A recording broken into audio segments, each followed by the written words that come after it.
हम मीनू झा उपस्थित छी जितिया उपासक गीत लऽ के। एहि गीत के रचनाकार आदरणीय श्री मणिकांत झा जी छथिन। समस्त मैथिलानी के जितिया उपास के बहुत बहुत शुभकामना।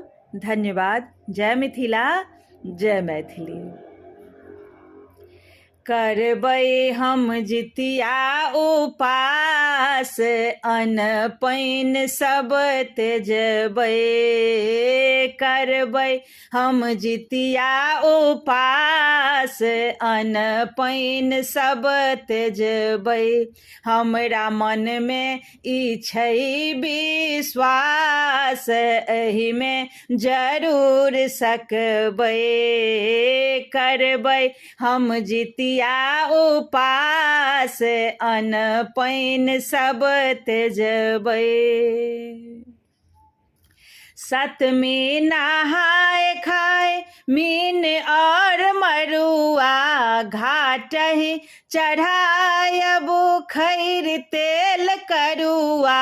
सतमी नहाय खाय मीन और मरुआ, घाटहि चढ़ायब खैर तेल करुआ। पितर पितरैनक बास, अन्न पानि सब त्यजबै। हमरा मन में ई छै विश्वास, एहिमे जरूर सकबै।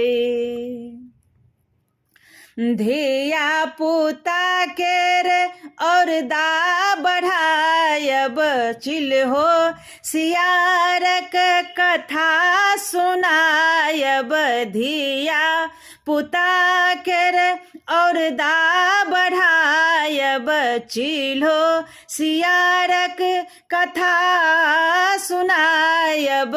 मन में अछि पूरा हुलास, अन्न पानि सब त्यजबै। हमरा मन में ई छै विश्वास, एहिमे जरूर सकबै। सब अपराध मोर क्षमब हे भगवन, हमरो बुझैत रहब सब दिन अपन। सब अपराध मोर क्षमब हे भगवन, हमरो बुझैत रहब सब दिन अपन। मणिकांतक अहीं पर आस, अन्न पानि सब त्यजबै।